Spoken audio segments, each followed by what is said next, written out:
Hello, today I'm going to bring you guys a 40 card deck profile of Gravekeepers. Let's get into it.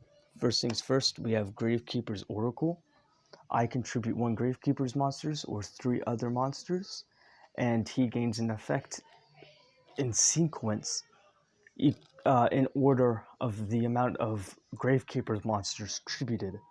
He gains 100 attack times the levels of all Gravekeeper's monsters. If I tribute 1 Gravekeeper's monster, or up to 3. And his second effect is I can destroy all set monsters my opponent controls.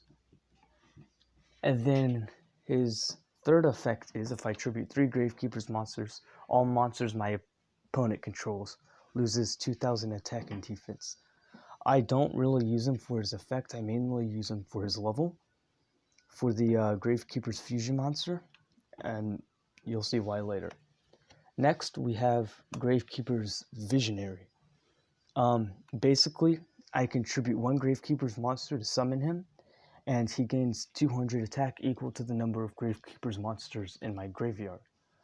And if he were to be destroyed, I can discard a Gravekeeper's monster instead, and that is not once per turn. Then we have Gravekeeper Shaman, gains 200 defense, equal to the number of Gravekeeper's monsters in my graveyard, and negate all monster effects that activate in the graveyard, except Gravekeeper's monsters while Necro Valley is on the field. And my opponent can't activate field spell cards. Also, field spell cards cannot be destroyed by opponent's card effects. Then we move on to Gravekeeper's Chief, which basically I can only control 1 of him, but if I were to tribute summon him, or tribute summon a Gravekeeper's monster for him, I can special summon a Gravekeeper's monsters from my graveyard when he's summoned, and his effect is unaffected by Necro Valley. Next, we have Gravekeeper's Spiritualist. This is basically the monster that lets you fusion summon. During main phase, if Necro Valley is on the field, I can fusion summon 1 Spellcaster Fusion monster from my extra deck using this card I control and other monsters from my hand or field as fusion materials, and that is once per turn. Then we have 3 Gravekeeper's Spy. Basically, if he's flipped, I can special summon a Gravekeeper's monsters with 1500 or less attack for my deck. Then we have 1 Gravekeeper's Commandant, which I can discard him to search for a Necro Valley card from my deck to my hand. Not a Necro Valley card, sorry, Necro Valley, the field spell. Then we have Gravekeeper's Heretic. This card on the field is unaffected by all other card effects as long as Necro Valley is on the field. Then we have 3 Gravekeeper's Noblemen. If this card I control is destroyed by battle with an opponent's attacking monster and sent to the graveyard, I can special summon a Gravekeeper's monster from my deck and face down defense, except Gravekeeper's Nobleman. Then I have 1 Gravekeeper's Recruiter, which this card I control is sent to the graveyard. I can add a Gravekeeper's monster with 1500 or less defense from my deck to my hand. That is it for the monsters. Now let's move on to the spells. We have 3 Necro Valley. This is the main Gravekeeper's card. This card is amazing. This card is just fantastic. Basically, the effects read is all Gravekeeper's monster gains 500 attack and defense. And cards in either player's graveyard cannot be banished. And negate any card effect that would move a card to the graveyard and other places.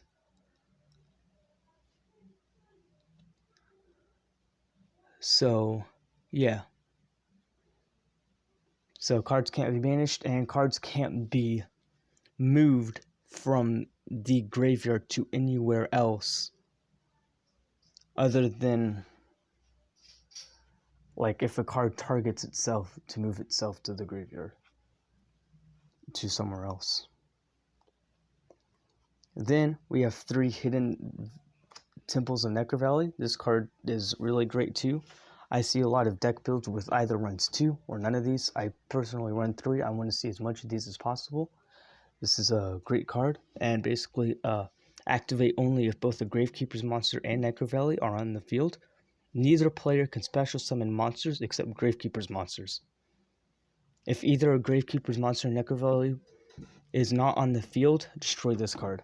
So basically just stop special summons entirely. Then we have 3 Necro Valley Throne. This is the search card.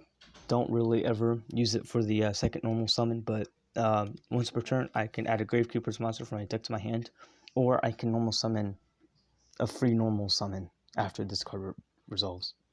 Then we have 3 Dark Hole. Then basically destroy all monsters on the field. 3 Lord of Darkness, draw 2, and then banish a dark monster. If I don't control one, discard my entire hand. We have 1 Gravekeeper's Delay. I could target 2 Gravekeeper's monsters in my graveyard and add them to my hand. That is for the spells. Now let's move on to the traps. So 3 Necro Valley Temple. Basically, while a Gravekeeper's monster and Necro Valley are both on the field, monsters my opponent controls lose 500 attack and defense.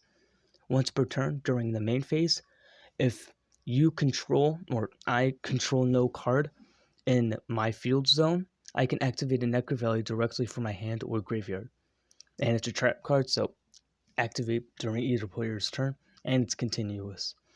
If this card in your possession is destroyed by an opponent's effect and sent to the graveyard, I can set a Necro Valley spell or trap directly from my deck, except Necro Valley Temple.